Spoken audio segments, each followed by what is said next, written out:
أعوذ بالله من الشيطان الرجيم. بسم الله الرحمن الرحيم. وقال الملك إني أرى 7 بقرات سمان يأكلهن 7 عجاف وسبع سنبلات خضر وأخر يابسات يا أيها الملأ أفتوني في رؤياي إن كنتم للرؤيا تعبرون. قالوا أضغاث أحلام وما نحن بتأويل الأحلام بعالمين. وقال الذي نجا منهما وادكر بعد أمة أنا أنبئكم بتأويله فأرسلون. يوسف أيها الصديق أفتنا في 7 بقرات سمان يأكلهن 7 عجاف و7 سنبلات خضر وأخر يابسات لعلي أرجع إلى الناس لعلهم يعلمون. قال تزرعون 7 سنين دأبا فما حصدتم فذروه في سنبله إلا قليلا مما تأكلون. ثم يأتي من بعد ذلك 7 شداد يأكلن ما قدمتم لهن إلا قليلا مما تحصنون. ثم يأتي من بعد ذلك عام فيه يغاث الناس وفيه يعصرون. صدق اللہ العظیم. محترم بھائیو، دوستو، بزرگوں، حضرت یوسف علیہ السلام کی جیل والی زندگی کا قرآن تذکرہ کر رہا تھا. اس سے پہلے والی مجلس میں یہ بات آئی تھی کہ جیل میں حضرت یوسف علیہ السلام کے کردار، آپ کے کیریکٹر، آپ کے اخلاق، آپ کا حسن سلوک دیکھ کر سارے قیدی آپ کے گرویدہ، آپ پر فریفتہ ہو گئے تھے، اور سب لوگوں نے آپ کو مانا تھا کہ یہ اچھے آدمی ہیں، بڑے نیک آدمی ہیں، بڑے اچھے اخلاق والے ہیں. اس لیے ان کے آپس کے جو بھی مسائل ہوتے تھے وہ ہمیشہ اپنے مسائل حضرت یوسف علیہ السلام سے حل کرواتے تھے. جیل میں رہنے والے ان کے 2 ساتھیوں نے کوئی خواب دیکھا جس کا تذکرہ پچھلے رکوع میں ہوا، اور حضرت یوسف علیہ السلام سے انہوں نے اس خواب کی تعبیر پوچھی. آپ نے خواب کی تعبیر ارشاد فرمائی کہ ایک مارا جائے گا اور ایک واپس دوبارہ اپنے عہدے پر، اپنی ڈیوٹی پر، کہ بادشاہ کو شراب اور پانی پلانا، شربت پلانا وغیرہ، وہ دوبارہ اپنی ڈیوٹی پر جائے گا. اس میں یہ بات آئی تھی کہ حضرت یوسف علیہ السلام نے یہ شراب پلانے والے بندے کو یہ کہا تھا کہ تو بچ جائے گا، اور ساتھ میں اس سے یہ بھی کہا تھا کہ جب تو اپنے بادشاہ کے پاس جائیو تو روز دربار میں جائے گا، شراب پلائے گا، تو میرا تذکرہ کرنا، یعنی یہ بات بتانا کہ ایک بے گناہ آدمی تمہاری حکومت میں جیل کے اندر ہے، تو میرا تذکرہ ضرور کرنا وہاں جا کر. اس سے یہ بھی معلوم ہوا کہ اگر کسی جگہ کوئی کام نکلوانا ہو اور اس میں کسی آدمی کی سفارش لگوانی پڑے تو سفارش لگوانے میں کوئی حرج نہیں ہے. حضرت یوسف علیہ السلام نے یہاں اپنے معاملے کی طرف توجہ دلانے کے لیے بادشاہ کے سامنے اس بندے کو مکلف کیا اور اس کو کہا کہ تو بادشاہ کے دربار میں جا، تو جانے کے بعد میرا تذکرہ کرنا کسی موقع سے. لیکن پھر جیسا کہ پچھلی مجلس میں آیا فَأَنْسَاهُ الشَّيْطَانُ ذِكْرَ رَبِّهِ، وہ شیطان نے اس کو بھلا دیا کہ حضرت یوسف علیہ السلام کا تذکرہ بادشاہ کے دربار میں کرے، جس کا یہ نتیجہ ہوا فَلَبِثَ فِي السِّجْنِ بِضْعَ سِنِينَ کہ حضرت یوسف علیہ السلام 7 یا 9 سال اس واقعے کے بعد بھی جیل میں رہے۔ پھر اب آگے اس رکوع میں حضرت یوسف علیہ السلام کی جیل سے رہائی اور مصر کے حکومت کے ایک بڑے عہدے تک پہنچنے کا یہاں سے شروع ہو رہا ہے۔ گویا یہ حضرت یوسف علیہ السلام کی زندگی کا چوتھا مرحلہ ہے۔ ایک مرحلہ بچپن کا تھا جس میں بھائیوں کے ساتھ مسائل تھے، دوسرا مسئلہ زلیخا کے ساتھ مسائل کا تھا، تیسرا مرحلہ ان کا قید میں اپنے 2 قیدی ساتھیوں کو خواب کی تعبیر بتانا تھا۔ یہ چوتھا مرحلہ ہے جہاں سے قید کے بعد والی زندگی کی شروعات یہاں سے ہو رہی ہے۔ اس میں ہوا یوں کہ ایک دن بادشاہ نے کوئی خواب دیکھا، جو مصر کا بادشاہ تھا، اس کا نام ریان بن ولید علماء نے لکھا ہے۔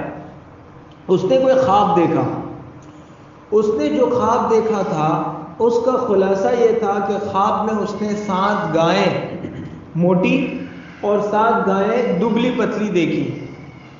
اور خواب ہی میں اس نے دیکھا کہ یہ جو دبلی پتلی 7 گائیں یا بیل ہے وہ ان موٹی گایوں کو کھا رہے ہیں، اور اس کے علاوہ انہوں نے دیکھا کہ 7 بالیاں ہیں۔ بالیاں جو کھیت میں گیہوں وغیرہ ہوتے ہیں تو اس کی جو ڈنڈی ہوتی ہے جس پر وہ خوشہ لگتا ہے اور جس میں وہ دانے ہوتے ہیں اس کو بالی اور خوشہ کہتے ہیں۔ تو انہوں نے 7 بالیاں اور 7 خوشے ایسے دیکھے جو بالکل تر و تازہ ہیں، اور 7 بالیاں اور 7 خوشے ایسے دیکھے جو ایک دم سوکھے ہوئے ہیں۔ یہ بادشاہ نے خواب دیکھا، اور بادشاہ کی عادت ہوتی ہے عام طور سے ایسی کوئی بھی بات وہ اپنی ساری باتیں صبح دربار میں ڈسکس کرتے ہیں، دربار میں وہ بتاتے کیا جیسا ہوا، یوں ہوا، یا ہم یہ سوچ رہے ہیں۔ تو صبح جب بادشاہ نے رات کو خواب دیکھا، خواب میں کچھ سمجھ میں نہیں آیا کہ کیا کہنا چاہ رہے ہیں۔ 7 دبلی پتلی گائیں وہ موٹی گایوں کو کھا رہی ہے، اور 7 تر و تازہ خوشے پڑے ہوئے ہیں، اور 7 جو ہے سوکھے ہوئی بالیاں پڑی ہوئی ہیں، کچھ سمجھ میں نہیں آیا۔ تو اس نے بادشاہ نے دربار میں اپنے درباریوں سے پوچھا کہ اس خواب کی تعبیر کیا ہو سکتی ہے۔ یہاں سے قرآن کریم اسی کا تذکرہ کر رہا ہے۔ وقال الملک انی، جیسا کہ میں نے بتایا یہاں سے حضرت یوسف علیہ السلام کی رہائی، آپ کے جیل سے چھوٹنے کا بیان شروع ہو رہا ہے، اور یہ بیان کہاں سے شروع ہو رہا ہے؟ خواب سے۔ اس سے پہلے حضرت یوسف علیہ السلام آزمائش میں مبتلا ہوئے، وہ کہاں سے شروع ہوا تھا؟ خواب سے۔ انہوں نے خواب دیکھا تھا کہ میرے سامنے ستارے 11 اور چاند سورج سجدہ کر رہے ہیں، تو خواب ہی سے آپ کی زندگی کی آزمائش اور آزمائش میں پڑھنے کی ابتدا ہوئی، اور خواب ہی سے اس آزمائش سے چھٹکارے کی بھی ابتدا ہوتی ہے۔ گویا خواب سے یہ زندگی شروع ہوئی اور خواب پر ختم ہو رہی۔ اور ویسے بھی ہماری تمہاری زندگی بھی ایک خواب سے کم نہیں ہے۔ آدمی جیسے رات کو سوتا ہے اور صبح اٹھتا ہے، کوئی خواب دیکھ رہا ہوتا ہے، درمیان میں کوئی دوست اچھا خواب ہوتا ہے، کوئی امی اٹھا دیتے ہیں، یا آپ جماعت میں ہیں یا کسی اور جگہ ہے کوئی دوست اٹھا دیتے ہیں، آدمی آنکھ کھول کر دیکھتا ہے تو لگتا تھا کہ میں محل میں ہوں، ایسا ہے، میرے پاس یہ گاڑی ہے، وہ سارا کا سارا کچھ نہیں ہے۔ تو یہ زندگی بھی ایک خواب ہے۔ آدمی اپنی بنگلہ، کوٹھے، یہ گاڑیاں، یہ سب دیکھ کر آدمی اتراتا ہے، خوش ہوتا ہے، لیکن کل کو یہ ظاہری آنکھیں بند ہوگی تو ایسا لگے گا کہ پچھلی زندگی ایک خواب ہے۔ اسی لیے قرآن کریم میں اس مضمون کا تذکرہ ہے کہ جب قیامت کے دن آپس میں بات چیت ہوگی یا اللہ تعالیٰ کی طرف سے پوچھا جائے گا کہ تم دنیا میں کتنے سال رہے، تو عام طور سے کافر لوگ یہ کہیں گے کہ 1 شام رہے تھے، بس اس سے زیادہ نہیں رہے، یا کوئی کہے گا کہ 1 آدھ دن رہے، 1 صبح رہے یا 1 شام رہے، بس اس سے زیادہ نہیں۔ حالانکہ اس دنیا کی زندگی میں کوئی 60 سال، کوئی 80 سال، کوئی 50 سال رہا ہوگا، لیکن یہ ساری زندگی کل کو ایک خواب کے مانند لگے گی۔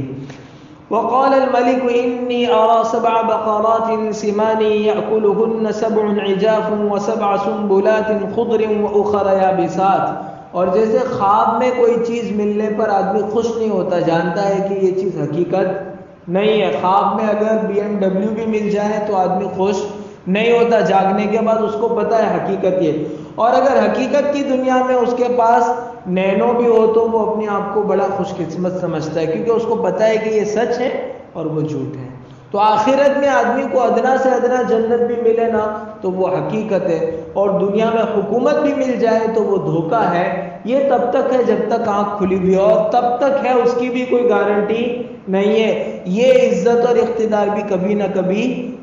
نہ کبھی جب اللہ چاہے وتعز من تشاء وتذل من تشاء، جب چاہے عزت دیتا ہے اور جب چاہے ذلیل کرتا ہے. جس کو چاہتا ہے ملک دیتا ہے اور جس کو چاہتا ہے اس سے ملک چھینتا ہے. تو یہاں سے تذکرہ ہے کہ بادشاہ ریان بن ولید نے، یہ بادشاہ الگ ہیں، اور وہ جو زلیخا کا شوہر تھا جس کو عزیز مصر سے، وہ گورنر تھا مصر کا، بادشاہ نہیں تھا. تو یہ دونوں الگ الگ ہیں. وقال الملك انی ارى 7 بقرات، اور ایک دن بادشاہ کہنے لگا کہ میں خواب میں یہ دیکھتا ہوں کہ 7 موٹی گایوں کو 7 دبلی گائیں کھا رہی ہے، اور 7 خوشے یعنی بالیاں ہرے بھرے ہیں، اور دوسری 7 سوکھی بالیاں ہیں. خشک بالیوں نے ہری بالیوں پر لپٹ کر ان کو بھی خشک کر دیا ہے. یہ خواب اس نے دیکھا. یا ایھا الملأ افتونی فی رؤیای ان کنتم للرؤیا تعبرون، اے دربار والو اگر تم خواب کی تعبیر دے سکتے ہو تو مجھ کو میرے خواب کی تعبیر بتاؤ. بادشاہ نے اپنا خواب رکھا اور لوگوں سے کہا کہ فرماؤ، آپ سب بڑے بڑے اہل علم اور فضل ہیں، ہمارے دربار کے درباری ہیں. بادشاہ کے دربار میں عام طور پر جاننے پڑھنے لکھنے والے لوگوں کو وہ رکھتا ہے،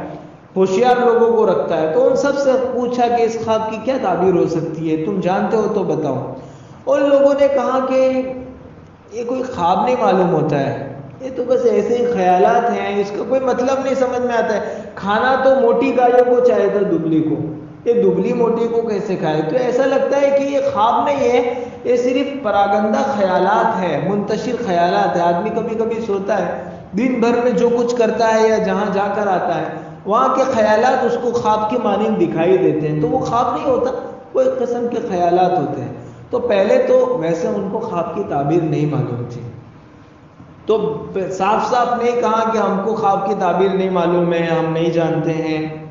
پہلے تو انہوں نے ایسا گول مول بادشاہ کو کہا کہ یہ تو کچھ نہیں، لیکن بادشاہ نے کہا کہ نہیں، آپ کو خواب کی تعبیر بتاؤ، آپ لوگ یہ خواب ہی ہے، سچا خواب ہے، اس کی تعبیر تم. تو پھر انہوں نے ہتھیار ڈال دیے کہ بات اصل میں یہ ہے کہ ہم تو امور سلطنت چلانا جانتے ہیں،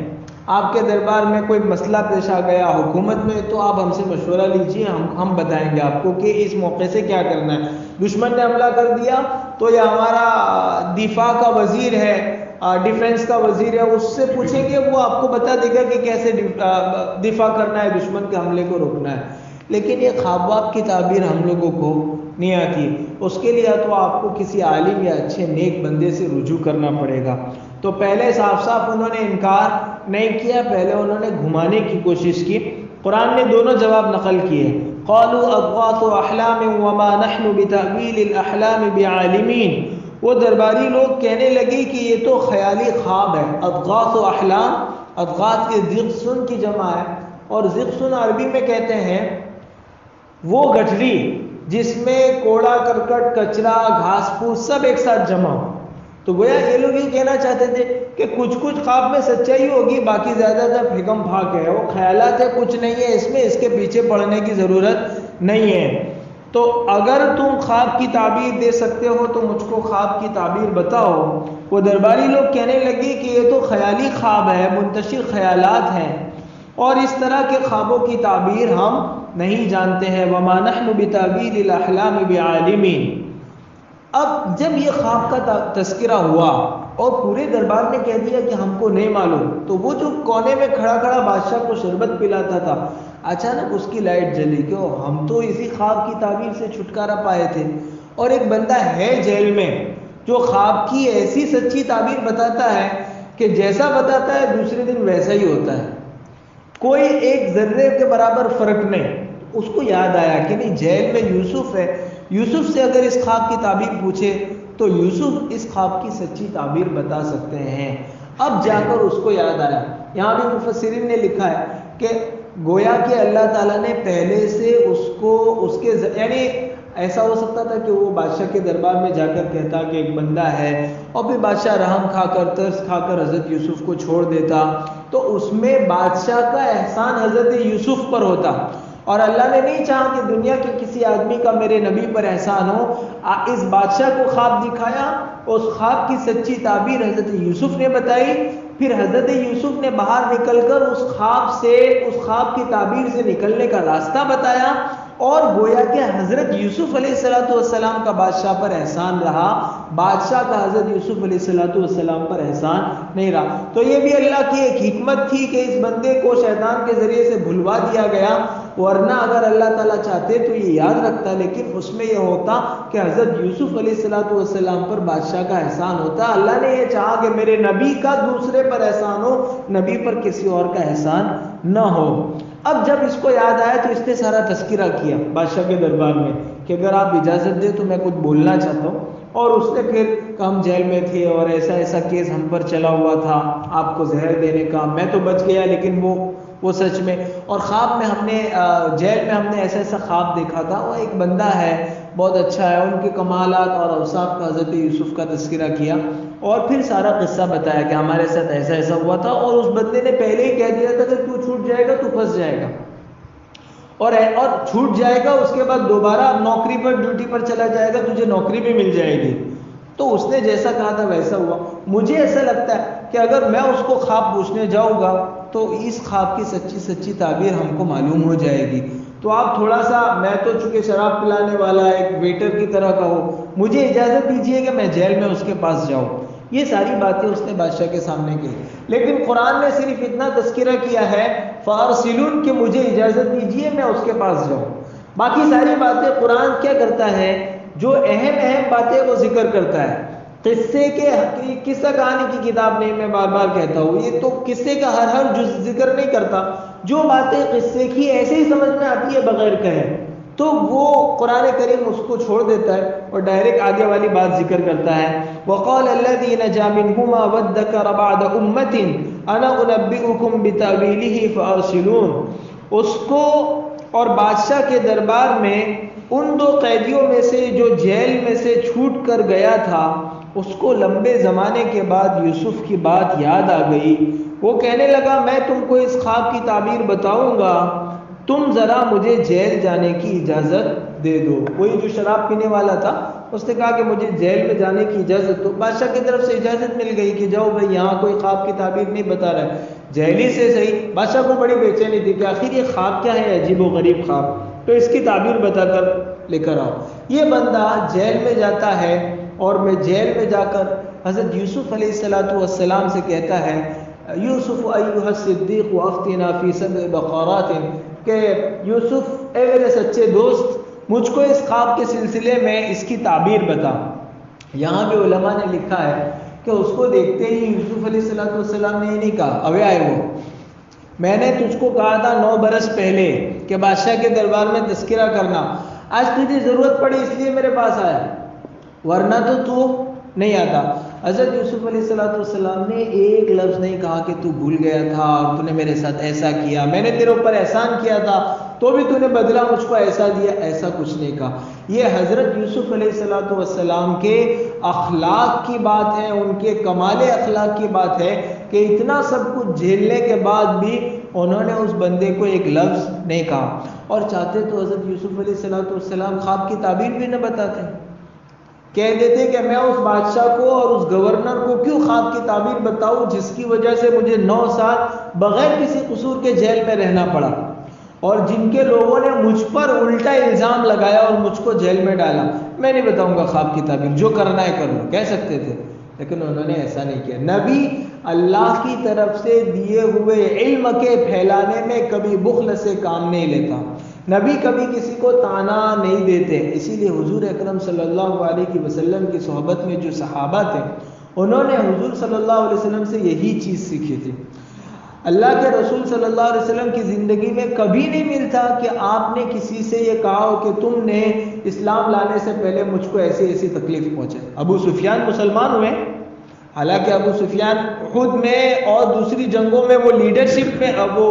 بڑے لیڈروں میں سے شمار ہوتے تھے اور پوری لڑائی انہوں نے لیکن کبھی حضور اکرم صلی اللہ علیہ وسلم نے اس کا تذکرہ کئی تاریخ اور سیرت میں نہیں ملتا کہ آپ نے ان کو کہا ہو کہ تم نے مجھے یہ تکلیف دی تھی یا اسلام لانے سے پہلے تم میرے ساتھ ایسا ایسا معاملہ کرتے تھے. کبھی آپ نے ان کو لعنت ملامت نہیں کی, کبھی شرمندہ نہیں کیا. ابو سفیان اکیلے نے, اس کے علاوہ حضرت خالد ابن ولید ہے, اکرمہ ہے. اکرمہ ابو جہل کے صاحبزادے تھے. تو ابو جہل تو اسلام اس کو حضور اکرم صلی اللہ علیہ وسلم نے کہا کہ یہ میری امت کا فرعون ہے, لیکن اکرمہ کے سامنے بھی صحابہ کبھی ان کے والد کا, ان کے باپ کا برے تذکرہ نہیں کرتے تھے, حالانکہ حضور نے فرمایا کہ میری امت کا فرعون ہے. اور حضرت اکرمہ اور حضرت خالد وہ ہیں جن کی وجہ سے جنگ احد میں حضور اکرم صلی اللہ علیہ وسلم کو زخم لگے اور جنگ کی پوری بازی پلٹی. لیکن پوری تاریخ میں کبھی نہیں ملتا ہے کہ کسی ایک صحابی نے اکرمہ سے یا حضرت خالد سے یا ابو سفیان سے کسی سے یہ کہا کہ تم نے زمانہ جاہلیت میں حضور اکرم صلی اللہ علیہ وسلم کو یا مسلمانوں کو یا اسلام کو ایسی ایسی تکلیف اور ایسا ایسا نقصان پہنچایا تھا. ہمارے یہاں کسی کو اس کے پچھلے کاموں پر تانا دینے کا سسٹم نہیں ہے. قرآن اور حدیث یہ کہتا ہے کہ جس کا جو ہو گیا وہ بھول جاؤ, پلٹ کر اس کو اس کی اس بات پر بار بار تانا دے کر اس کو شرمندہ نہ کرو. یہاں بھی حضرت یوسف علیہ السلام نے ایک لفظ نہیں کہا بلکہ اس کا خواب سنا اور خواب کی تعبیر بھی حضرت یوسف علیہ السلام نے بتا دی. حالانکہ اس موقع سے شرط بھی لگا سکتے تھے, وہ کہا ایک شرط پہ خواب کی تعبیر بتاؤں گا, پہلے مجھ کو چھوڑو. ان کے پاس فن تھا, ہنر تھا, اللہ نے علم دیا تھا, وہ اس کو لا سکتے تھے استعمال میں, لیکن انہوں نے ایسا کچھ نہیں کیا. اور صدیق ایسے آدمی کو کہتے ہیں جس کے منہ سے سچ کے علاوہ کچھ نہ نکلے. اور حضرت یوسف علیہ السلام کی پوری زندگی ایسی تھی کہ ان کی زبان سے جو نکلا تھا وہ سچ نکلا. اور یہ بندہ تو خواب کی تعبیر پوچھ کر اس کو اپنی زندگی میں آزما چکا تھا کہ یہ جو بولتے ہیں وہ سچ ہے. اسی لیے اس نے کہا یوسف ایھا الصدیق, کہ صدیق یعنی وہ آدمی جو ہمیشہ سچ بولتے ہیں. یوسف ایھا الصدیق افتنا فی 7 بقرات سمان یأکلهن 7 عجاف و7 سنبلات خضر واخر یابسات. اس ساقی نے, اس شراب پلانے والے نے جیل میں جا کر کہا اے یوسف صدیق, اے وہ یوسف جس کے منہ سے ہمیشہ سچ بات نکلتی ہے, تو ہم کو اس خواب کا مطلب بتا کہ 7 موٹی گایوں کو 7 دبلی گائیں کھا رہی ہیں اور 7 ہرے بھرے خوشے یعنی بالیاں ہیں اور دوسرے سوکھے ہوئے خوشے یعنی بالیاں ہیں. لعلی ارجع الی الناس لعلهم یعلمون, تاکہ میں وہ خواب کی تعبیر لے کر بادشاہ کے پاس, درباریوں کے پاس, لوگوں کے پاس واپس جاؤں, تاکہ سچی تعبیر کے ذریعے وہ بادشاہ اور درباری لوگ آپ کے مرتبے اور بزرگی کو اور اس خواب کی تعبیر کو جان لے گئے. اس نے حضرت یوسف علیہ السلام کے سامنے وہ پورا خواب بیان کیا اور کہا کہ آپ مجھ کو خواب کی تعبیر کی جلدی نہیں ہے, لیکن میں جن کا قاصد بن کر آیا ہوں وہ بہت بے چین ہے, تو آپ میرے کو خواب کی تعبیر بتائیں, میں وہاں جاؤں گا اور آپ کے حوالے سے, ایسا نہیں کہ میں اپنے حوالے سے کہوں گا, میں آپ کے حوالے سے کہوں گا. انہوں نے ایسی ایسی تعبیر بتائی ہے, تو آپ کی تعبیر سن کر ان کو اندازہ ہوگا کہ جیل میں ہم نے کتنے بڑے آدمی کو قید کر رکھا ہے اور بغیر کسی قصور کے قید کر رکھا ہے. تو یہ موقع ہے آپ کی جیل سے رہائی کا, اور ہمارے خواب کی تعبیر بھی ہم کو معلوم ہو جائے گی, آپ کا مسئلہ بھی حل ہو جائے گا. جب اس نے یہ بات کہی تو حضرت یوسف علیہ السلام نے اگلی آیت میں اس خواب کی جو تعبیر ہے وہ تعبیر حضرت یوسف علیہ السلام نے بیان کی. چنانچہ فرماتے ہیں قالت, پہلے اس خواب کی تعبیر کا خلاصہ سن لیجئے. خلاصہ اس کا یہ ہے, حضرت یوسف علیہ السلام نے کہا کہ وہ جو آپ گائیں دیکھ رہے ہیں وہ اصل میں کھیتی کی مثال ہے, اور وہ 7 گائیں جو موٹی ہے اس کا مطلب یہ ہے کہ 7 سال تک مصر میں ایسا موسم آئے گا کہ خوب فصل ہوگی, خوب کھیتی ہوگی, اور اس میں اللہ تعالیٰ جتنا آپ کو معمول کے حساب سے ہر سال پیداوار اناج اور غلہ ملتا ہے وہ ملے گا. لیکن پھر اس کے بعد 7 سال بہت زیادہ قحط سالی اور خشک سالی کے آنے والے ہیں. اس میں کچھ زمین سے غلہ نہیں ملے گا, لاکھ محنت کرو گے کچھ ہاتھ نہیں آئے گا. اور یہ جو اچھی پیداوار ہوئی ہے پہلے والے 7 سالوں میں, اس کو تم جو بچا کر رکھو گے نا, وہ بچا کر رکھا ہوا بھی یہ باقی والے آنے والے 7 سال جو خشک سالی کے سال ہوں گے اور جس میں کچھ نہیں ہوگے گا وہ کھا جائیں گے. تو 7 دبلی گائیں، یعنی وہ 7 سال جس میں کھیتی برابر نہیں ہوئی ہے، وہ موٹی گایوں کو، یعنی وہ 7 سال جس میں کھیتی برابر ہوئی ہے کھا رہے، کا مطلب یہ ہے کہ ان 7 سالوں میں جو تم غلہ حاصل کرو گے اس کو بازار میں یا ملک کے باہر بیچ مت دینا، کیونکہ آگے بہت خطرناک سال آنے والے ہیں، اس کے لیے ذخیرہ کر کے رکھنا، اور یہ دبلی گائے یعنی یہ 7 سال ان کو کھا جائیں گے۔ یہ حضرت یوسف علیہ السلام نے خواب کی تعبیر بتائی، اور وہ 7 جو خشک بالیاں تھیں، خوشے تھے، اور 7 تر و تازہ خوشے تھے، اس کا مطلب بھی یہی ہے کہ 7 سال بہت اچھے آئیں گے جس میں بہت اچھی کھیتی ہوگی، پھر 7 سال بہت تنگی کے آئیں گے جس میں بالکل کھیتی نہیں ہوگی، اور جو کچھ تم بچا کر رکھو گے یہ 7 سال کھا جائے۔ حضرت یوسف علیہ السلام نے خواب کی تعبیر، سیدھی سیدھی خواب کی تعبیر یہ تھی کہ 7 سال بہت زیادہ اچھے آئیں گے، اور 7 سال بالکل بارش نہیں ہوگی، کچھ اگ نہیں پائے گا۔ لیکن انہوں نے خواب کی تعبیر بتانے کے ساتھ ساتھ اس کا سولوشن کیا ہے، اس کا حل کیا ہے، اس مسئلے سے کیسے نمٹا جائے وہ بھی بتا دیا۔ اور حل کیا بتایا آپ نے کہ دیکھو، پہلے 7 سال میں جب اچھی پیداوار ہوں تو آپ سارا غلہ جمع کر لیجئے گا، اور دانوں کو ان کے خوشوں اور بالیوں سے نکالنا مت، نکالو گے تو وہ گودام میں پڑا پڑا سڑ جائے گا، کیڑے لگ جائیں گے، اس میں ضرورت کا نکالو، باقی سب ویسے ہی بالیوں میں رکھا ہوا رہنے دو۔ پھر جب وہ اگلے 7 سال آئیں گے جس میں بہت زیادہ قحط آئے گا، اس وقت اس میں سے کھانا، کیونکہ اس وقت زمین میں سے کچھ نہیں ہوگا، تو پورے ملک میں اسی میں سے تقسیم ہوگا، پورا ملک اسی 7 سال کی پیداوار پر جیے گا۔ اور پھر یہ بھی فرمایا حضرت یوسف علیہ السلام نے کہ جب سختی والے 7 سال آئیں تو یہ سارا کھا مت جانا، کیونکہ اس کے بعد بارش والا 1 سال اور آنے والا ہے جس کا خواب میں تم کو اشارہ نہیں دیا گیا ہے۔ میں تم کو بتاتا ہوں اپنے علم، اللہ کی طرف سے دیے گئے علم کی بنیاد پر، کہ 1 سال ایسا آئے گا اس کے بعد جس میں خوب بارش ہوگی، تو اس میں اگانے کے لیے بیج تو چاہیے نا، اگر سارا کھا لو گے تو اگاؤ گے کہاں سے؟ تو تھوڑا سا اتنا جتنا تم کھیتی کر سکو اتنا بچا کر رکھنا۔ معلوم یہ ہوا کہ بہت زیادہ مشکل اور بہت زیادہ ٹف موقع آنے والا ہے فائنانس کے لیے اور ملک کے گزارے کے لیے، کہ کیسے ملک کو سنبھالا جائے۔ تو بہت اہتمام، تو حضرت یوسف علیہ السلام نے پورا سسٹم بتایا کہ ایسا ایسا کرنا تو ایسا ایسا ہو جائے گا، اور اس کے بعد یہ سال آئے گا۔ تو اس طرح خواب کی تعبیر حضرت یوسف علیہ السلام نے اس کو بتائی، اور ساتھ میں اپنی طرف سے اس مسئلے کا حل بھی بتا دیا، اور یہ بات بھی بتا دی کہ اس کے بعد ایک اور سال آنے والا ہے 14 سال کے بعد، جس میں بالکل روزانہ جیسے ہر سال بارش ہوتی ہے ویسے اللہ کی طرف سے خوب بارش ہوگی۔ اس سے یہ بھی معلوم ہوا کہ جو اہل علم ہیں، جو مفتیان کرام ہیں، اور جو فتویٰ دیتے ہیں، مسئلہ بتاتے ہیں، وہ ہر مسئلے میں صرف ناجائز ہیں، حرام ہے کہہ کر نہ نکل جاوے، بلکہ مسئلے کا حل بھی بتاوے کہ اگر یہ کاروبار کی یہ شکل جائز نہیں ہے تو پھر اس کی جائز شکل کیا ہے۔ دیکھو حضرت یوسف علیہ السلام نے خواب بھی بتایا اور خواب کی تعبیر بھی بتائی، اور اس کا حل کیا ہے وہ بھی انہوں نے بتایا۔ اور ساتھ میں اگر محسوس کرتے ہیں عالم صاحب یا مفتی صاحب محسوس کرتے ہیں کہ اس بندے کو ایک ساتھ میں کوئی اور بات بھی بتانی چاہیے جو اس کی ضرورت کی ہے، تو وہ بھی بتایا۔ حضرت یوسف علیہ السلام نے یہ بھی بتایا جو خواب میں نہیں آیا تھا، کہ 1 سال واپس ایسا آئے گا جس میں خوب بارش ہوگی، 15واں سال 14 سال کے بعد، تو حضرت یوسف علیہ السلام نے وہ بھی بتایا۔ تو علماء نے لکھا ہے کہ اگر کوئی سوال پوچھنے والے کے متعلق مفتی صاحب یا عالم صاحب یا مولانا یہ محسوس کرتے ہیں کہ اس کو ایک زائد بات بھی اس نے پوچھا ہے، اس کے علاوہ بھی یہ بات بتانی چاہیے، تو بتا دینی چاہیے، جیسے کہ حضرت یوسف علیہ السلام نے اس موقع سے بتائی۔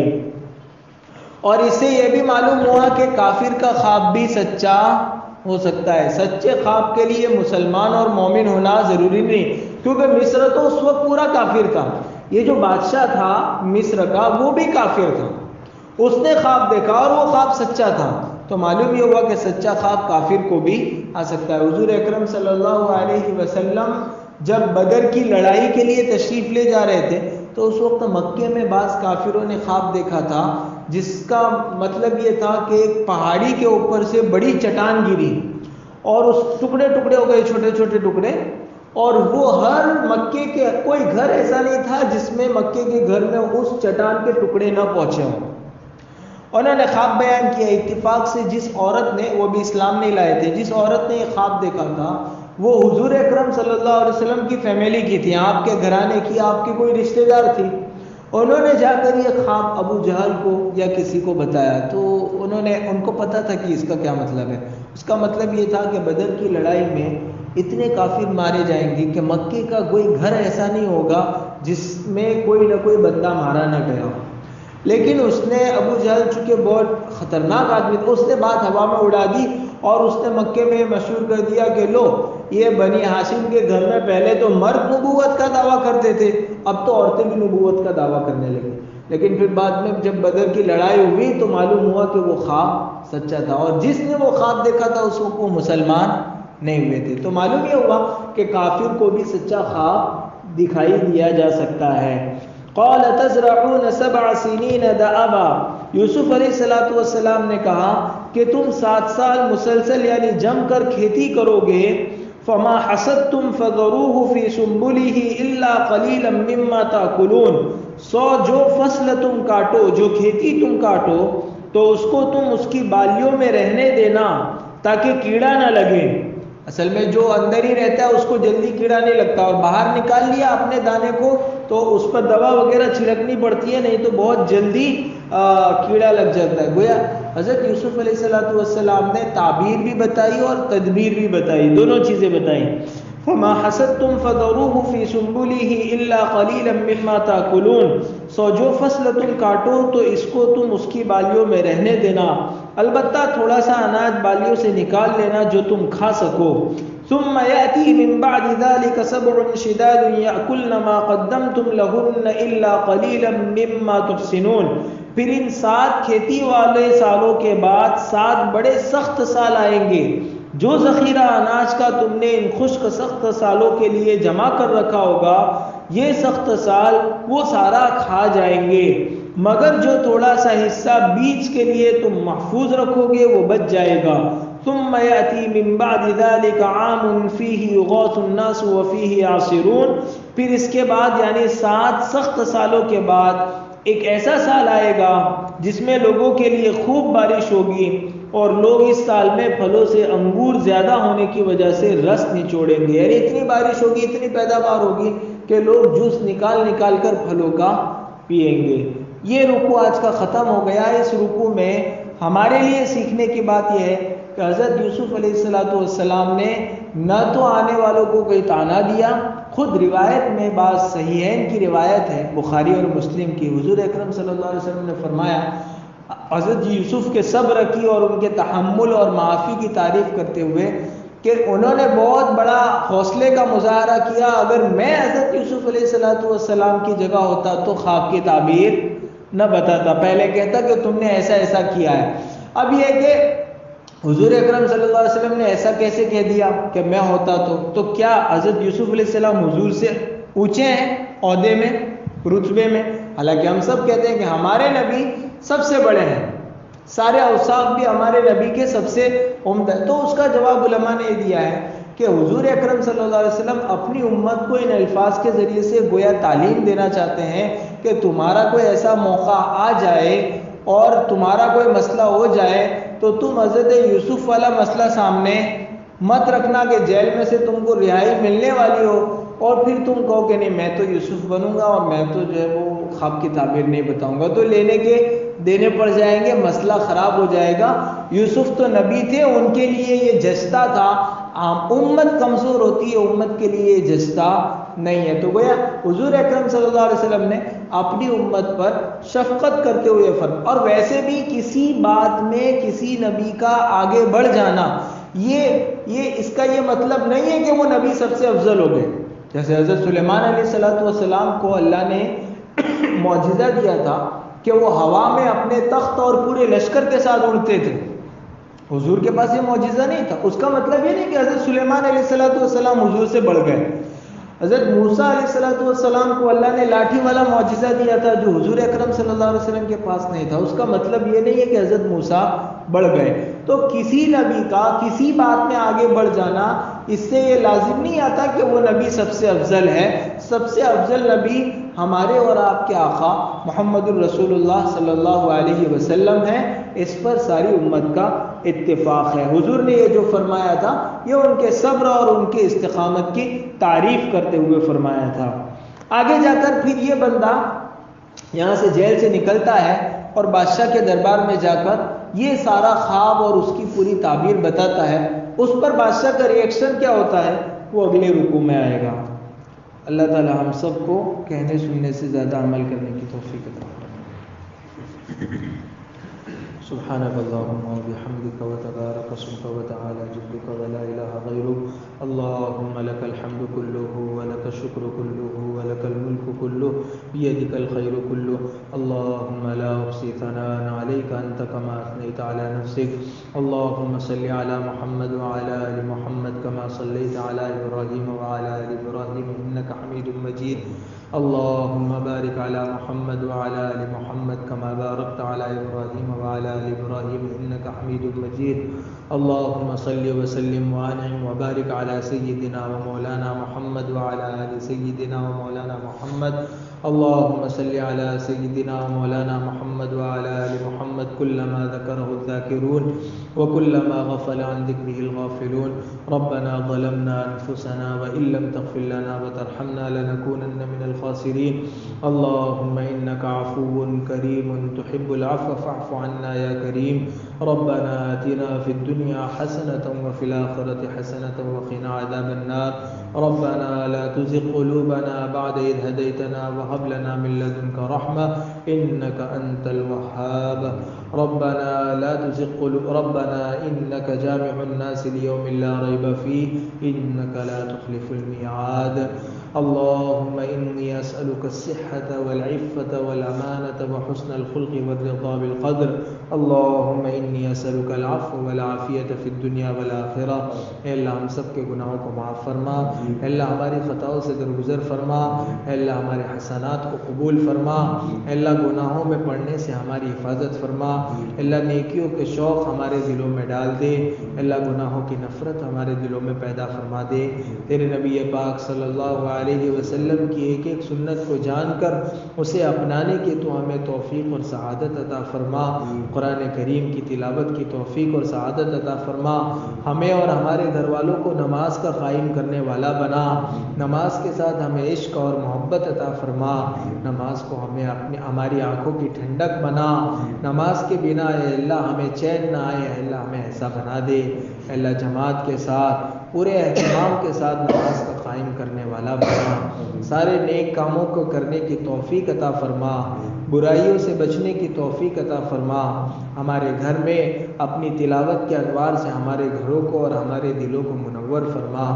اے اللہ ہم سب کے گناہوں کو معاف فرما اللہ ہم سب کے ساتھ اپنا خصوصی فضل اور رحم کا معاملہ فرما اللہ یہاں موجود تیرے تمام بندوں کی جائز اور نیک مرادیں پوری فرما